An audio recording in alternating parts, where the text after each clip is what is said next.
ವಿಶೇಷವಾಗಿ ನೆರವೇರಿಸ್ತಾ ಇದ್ದೇವೆ. ಇದಲ್ಲದೆ ಮಾರ್ಕೆಟ್ನ ಆಧುನೀಕರಣ ಮತ್ತು ಇತರೆ ಕಾಮಗಾರಿಗಳು ಅದು 75 ಲಕ್ಷ 80 ಲಕ್ಷ, ಇದು 30 ಲಕ್ಷ ರೂಪಾಯಿ ವೆಚ್ಚದಲ್ಲಿ ಇವತ್ತು ಬುದ್ಧಿ ಪೂಜೆಯನ್ನು ನಿಮ್ಮರ ಸಮ್ಮುಖದಲ್ಲಿ ವಿಶೇಷವಾಗಿ ನಮ್ಮ ಪೌರ ಕಾರ್ಮಿಕ ಬಂಧುಗಳ ಸಮ್ಮುಖದಲ್ಲಿ ನೆರವೇರಿಸಿದ್ದೇವೆ. ಈ ಸಂದರ್ಭದಲ್ಲಿ ಮುಖ್ಯಾಧಿಕಾರಿಗಳಾದಂಥ ಯತೀಶ್ ಅವರು ಉಪಸ್ಥಿತರಿದ್ದಾರೆ. ಅದೇ ಪುರಸಭೆಯೆಲ್ಲ ಗೌರವಾನ್ವಿತ ಮಾಜಿ ಅಧ್ಯಕ್ಷರುಗಳು, ಸದಸ್ಯರುಗಳು, APCMS ಅಧ್ಯಕ್ಷರು, ಸದಸ್ಯರುಗಳು ಹಾಗೂ ಎಲ್ಲರೂ ಕೂಡ ಈ ಭಾಗದ ನಾಗರಿಕ ಬಂಧುಗಳು, ಪುರಸಭೆಯೆಲ್ಲ ಇಂಜಿನಿಯರ್ಸ್ ಮತ್ತು ಅಧಿಕಾರಿ ವರ್ಗ ಸಮ್ಮುಖದಲ್ಲಿ ಇವತ್ತು ಬುದ್ಧಿ ಪೂಜೆಯನ್ನು ನೆರವೇರಿಸಿದ್ದೇವೆ. ಈಗ ಈ ಕಟ್ಟಡ ಶಿಥಿಲಗೊಂಡಿತ್ತು. ನಗರೋತ್ಥಾನದ ಅಡಿಯಲ್ಲಿ ಈ ಒಂದು ಕಾಮಗಾರಿಯನ್ನು ಪ್ರಾರಂಭಿಸ್ತಕ್ಕಂಥದ್ದು ಅವಕಾಶ ಇತ್ತು. ಆ ಹಿನ್ನೆಲೆಯಲ್ಲಿ ಕಾರ್ಯಕ್ರಮವನ್ನು ರೂಪಿಸಿದ್ದೇವೆ. ಈ ಸಂದರ್ಭದಲ್ಲಿ ಇವತ್ತು ಮಹಿಳೆಯರಿಗೆ ಪ್ರತ್ಯೇಕ ಮತ್ತು ಪುರುಷರಿಗೆ ಪ್ರತ್ಯೇಕ ಅದನ್ನು ಬೈಫರ್ಕೆಟ್ ಮಾಡಿ, ಯಾಕೆಂದರೆ ಅವರು ದಿನನಿತ್ಯ ಬೆಳಗ್ಗೆ ಕೆಲಸ ಮಾಡುವಂಥ ಸಂದರ್ಭದಲ್ಲಿ ಅವ್ರಿಗೂ ಕೂಡ ವಿಶ್ರಾಂತಿಯ ಅವಶ್ಯಕತೆ ಇರ್ತದೆ.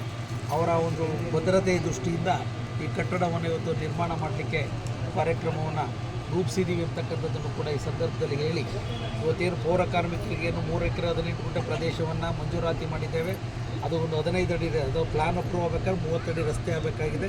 ಈಗ ಮಾರೇನಹಳ್ಳಿ ಹತ್ರ ಕೂಡ ಅವ್ರಿಗೂ ಕೂಡ ಹೇಳಿ ಬಂದಿದ್ದಾರೆ. ಯಾಕೆಂದರೆ ಆ ಜನನೂ ಕೂಡ ಅವತ್ತು ಸಂದರ್ಭದಲ್ಲಿ ಸಾಕಾರವನ್ನು ಮಾಡಿದ್ದಾರೆ. ಅವ್ರಿಗೂ ರಸ್ತೆಗೆ ತೊಂದರೆ ಆಗೋದು ಬೇಡ, ಅದನ್ನು ಮನಗಂಡು ಇನ್ನೊಂದು 2-3 ದಿವಸ ಅದನ್ನು ಕೂಡ ಬಗೆಹರಿಸುವಂಥ ಕೆಲಸನ ಮಾಡ್ತೀವಿ.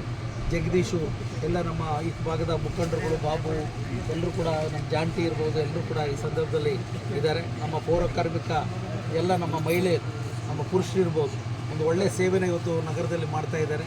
ಅವರಿಗೆ ವಿಶೇಷವಾಗಿ ನಾನು ಅಭಿನಂದನೆಗಳನ್ನು ಕೂಡ ಸಲ್ಲಿಸ್ತಾ, ಇದು ಮುಖ್ಯಾಧಿಕಾರಿ ಯತೀಶ್ ಅವರು ಕೂಡ ಜವಾಬ್ದಾರಿಯುತವಾಗಿ ಕೆಲಸ ಮಾಡ್ತಾ ಇದ್ದಾರೆ.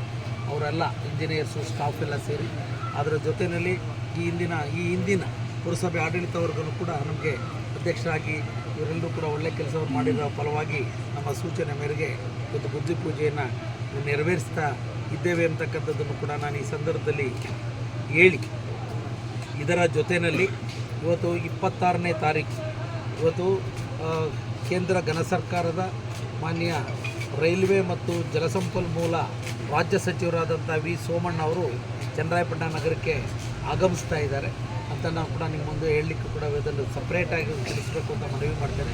ಇವತ್ತೇನು ನಮ್ಮ ಕಾರವಾರ ಮಂತ್ರಾಲಯದ ಒಂದು ರೈಲು ನಿಲುಗಡೆಗೆ ನಾನು ಹಿಂದೆ ಕೂಡ ಇವತ್ತು ನವದೆಹಲಿಗೆ ಹೋಗಿ ಒಂದು ಅವ್ರಿಗೆ ರಿಕ್ವೆಸ್ಟ್ ಮಾಡಿರ್ತಕ್ಕಂಥ ಒಂದು ಪರಿಣಾಮವಾಗಿ ನಮ್ಮ MP ಅವರು, ನಮ್ಮ ಸಹೋದರರು ಕೂಡ, ಅಣ್ಣವರು, ಅವರು ಕೂಡ ರಿಕ್ವೆಸ್ಟ್ ಮಾಡಿರುವಂಥ ಒಂದು ಸ್ಥಳೀಯ ಒಂದು ಸಂಸದರಿರ್ಬೋದು. ಬಹುಶಃ ಅವತ್ತಿನ ದಿನಗಳಿಂದಲೂ ಕೂಡ ಅದು ಭಾರಿ ಹೋರಾಟವನ್ನು ಕಳೆದ 3-4 ವರ್ಷಗಳಿದೆ. ಕಾರಣ ಏನಪ್ಪ ಅಂದರೆ ಇಲ್ಲಿ 5 ಬೋಗಿಗಳು ಹೆಚ್ಚು ಬರ್ತಕ್ಕಂಥದ್ದನ್ನು ನಿಲುಗಡೆಗೆ ತೊಂದರೆ ಇತ್ತು. ಅದು ಇವತ್ತು ಅಧಿಕೃತವಾಗಿ ಅಶ್ವಿನಿ ವೈಷ್ಣವ್ ಅವರು, ಇವತ್ತು ಮಾನ್ಯ ಸೋಮಣ್ಣ ಸಾಹೇಬರು ಕೂಡ ಇವತ್ತು ಅದಕ್ಕೆ ಅವಕಾಶ ಮಾಡಿಕೊಟ್ಟಿದ್ದಾರೆ. ಅವರಿಗೆ ನಾನು ವಿಶೇಷವಾಗಿ ಅಭಿನಂದಿಸ್ತಾ ಇದ್ದೀನಿ. ಕುಮಾರ್ ಅವ್ರ ಕಡೆಯಿಂದನೂ ಕೂಡ ಶಿಫಾರಸು ಮಾಡಿಸಿದ್ದೇವೆ.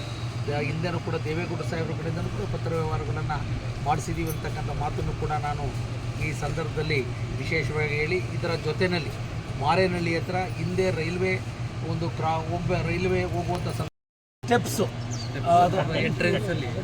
ಎಂಟ್ರೆನ್ಸಲ್ಲಿ ಲೆಫ್ಟ್ ರೈಟ್ ಎರಡೂ ಹೂ ಮಾರ್ಕೆಟ್ ಅವ್ರಿಗೆ ಒಂದು ಕಟ್ಟೆ ವ್ಯವಸ್ಥೆ ಕೆಳಗಡೆ ಟೋಟಲಿ 21 ಲಕ್ಷ ಅಲ್ಲಪ್ಪ, 2140 ಸರ್. ಅಲ್ಲಿ ಮತ್ತು ಪಾದಾಚಾರಿ ಮಾರ್ಗ ಮತ್ತು ರಸ್ತೆ ಹಾಗೂ ಮಾರುಕಟ್ಟೆ ಅಭಿವೃದ್ಧಿ ಎಲ್ಲ ಎಸ್ಟಿಮೇಟಲ್ಲಿ ಟೋಟಲಿ ಸೇರ್ತದೆ ಸರ್. ಒಳಗಡೆ ಕಾಂಕ್ರೀಟೀಕರಣ ಇಲ್ಲ. ಬಲಭಾಗದಲ್ಲಿ ಹಿಂದೆ ಶೆಲ್ಟರ್ನ ನಿರ್ಮಾಣ ಮಾಡಿದ್ವಲ್ಲ, ಪ್ರಾಂಗಣ ನಿರ್ಮಾಣ ಮಾಡಿದ್ವಲ್ಲ, ಅದರ ಕೆಳಗಡೆ ನೆಲಹಾಸು ಮತ್ತು ಕೂರ್ತಕ್ಕಂಥದ್ದಕ್ಕೂ ಕೂಡ ಕಟ್ಟೆಗಳನ್ನು ನಿರ್ಮಾಣ ಮಾಡ್ತಕ್ಕಂಥದ್ದು ಅದಕ್ಕೆ ಸಂಬಂಧಪಟ್ಟಂಥ ಕಾಮಗಾರಿ 21,40,000. ಅದಲ್ಲದಲ್ಲೇ ಸರ್, ವಾರ್ಡ್ ನಂಬರ್ 10ರಲ್ಲಿ ರಸ್ತೆ ಮತ್ತು ಚರಂಡಿ 10 ಲಕ್ಷ. ಅದೇ ರೀತಿ ಪುರಸಭಾ ವಾರ್ಡ್ ನಂಬರ್ 16ರಲ್ಲಿ ವಿವಿಧ ರಸ್ತೆ ಮತ್ತು ಒಳಚರಂಡಿಗೆ 9,80,000. ಅದೇ ರೀತಿ ವಾರ್ಡ್ ನಂಬರ್ 1ರಲ್ಲಿ ಕುಡಿಯ ನೀರಿಂದು ಯೋಜನೆ 21,20,000. ಅದೇ ರೀತಿ ವಾರ್ಡ್ ನಂಬರ್ 3ರಲ್ಲಿ ಕುಡಿಯ ನೀರಿನ ಸರಬರಾಜು ಪೈಪ್ಲೈನ್ ಕಾಮಗಾರಿ 6.5 ಲಕ್ಷ. ಅದೇ ರೀತಿ ಪುರಸಭಾ ವಾರ್ಡ್ ನಂಬರ್ 5ರಲ್ಲಿ ವಿವಿಧ ಕುಡಿಯ ನೀರು ಸರಬರಾಜು 4.5 ಲಕ್ಷ. ಪುರಸಭಾ ವಾರ್ಡ್ ನಂಬರ್ 10ರಲ್ಲಿ ವಿವಿಧ ಸ್ಥಳಗಳಲ್ಲಿ ಕುಡಿಯ ನೀರಿನ ಸರಬರಾಜು ಪೈಪ್ಲೈನ್ 6.25, ಒಟ್ಟು 79,75,000 ಸರ್. ಇದು 30 ಲಕ್ಷ. 1,09,75,000 ರೂಪಾಯಿ ಯೋಜನೆಗೆ ಇವತ್ತು ಚಾಲನೆ ನೀಡಿದೆ.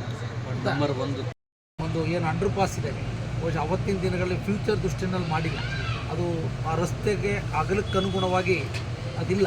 ಆ ಕಾರಣದಿಂದ ಅದನ್ನು ಕೂಡ ಒಂದು ವಿಸಿಟ್ ಮಾಡಿಸುವಂಥದ್ದು. ಇನ್ನೊಂದು 2 ಪ್ಲೇಸನ್ನು ವಿಸಿಟ್ ಮಾಡಿಸ್ತಕ್ಕಂಥದ್ದಕ್ಕೆ ಅವಕಾಶ ಮಾಡಿದ್ದೇವೆ. ಮಾನ್ಯ ಸೋಮಣ್ಣ ಸಾಹೇಬರು ಕಳೆದ ವಾರ ದೂರವಾಣಿ ಮೂಲಕ ನಮಗೆ ಸಂಪರ್ಕಿಸಿ ಬಾಲು 26ಕ್ಕೆ ಬರ್ತಾ ಇದ್ದೀನಿ ಕಣಪ್ಪ ಅಂತ ಹೇಳಿದ್ರು. ಅವರ ಪರ್ಸನಲ್ ಅನಿಲ್ ಹೆಗ್ಡೆ ಅವರು ಕೂಡ ನಮಗೆ ಫೋನ್ ಮಾಡಿ, ಇರ್ತಕ್ಕಂಥ ಚೀಫ್ ಇಂಜಿನಿಯರ್ ಕೂಡ ಫೋನ್ ಮಾಡಿ ಅದು ಸಮಯ ನಿಗದಿಯಾಗಿದೆ. ಬಹುಶಃ ಏಕೆಂದರೆ ಅದು ಶ್ರವಣಬೆಳಗೊಳದಲ್ಲಿ ಮಾತ್ರ ನಿಲುಗಡೆಗೆ ಅವಕಾಶ ಇತ್ತು. ತಾಲೂಕು ಹೆಡ್ ಕ್ವಾರ್ಟರಲ್ಲಿ ಅವಕಾಶ ಒಂದು ವಿಶೇಷವಾದಂಥ ರೀತಿಯಲ್ಲಿ ನಮ್ಮ ಪೌರ ಕಾರ್ಮಿಕರೆಲ್ಲ ಕಡಿಮೆ ದುಡ್ಡಲ್ಲಿ ಹೋಗಿ ಬರ್ಬೋದು. ಮಂತ್ರಾಲಯಕ್ಕೆ ಹೋಗಿ ಮನೆ ಮುಂದೆ ಬಂದು ಇಳಿತಕ್ಕಂಥದ್ದಕ್ಕೆ ಅವಕಾಶವನ್ನು ಮಾಡಿಕೊಟ್ಟಿದ್ದೀವಿ ಅಂತ ಕೂಡ ನಾನು ಈ ಸಂದರ್ಭದಲ್ಲಿ ಹೇಳಿ, ಸೋಮಣ್ಣವ್ರು ಬಂದಂಥ ಸಂದರ್ಭದಲ್ಲಿ ನಾಗರಿಕರು ಕೂಡ ಎಲ್ಲ ರೀತಿ ಗೌರವ ಸಹಕಾರವನ್ನು ನೀಡಬೇಕು ಅಂತ ನಾನು ಈ ಮೂಲಕ ವಿನಂತಿಯನ್ನು ಕೂಡ ಈ ಸಂದರ್ಭದಲ್ಲಿ ವಿಶೇಷವಾಗಿ ಮಾಡ್ತಾಯಿದ್ದೀನಿ. ಈ ಕಾಮಗಾರಿ ನಿರ್ವಿಘ್ನವಾಗಿ ನೆರವೇರಲಿ ಅಂತ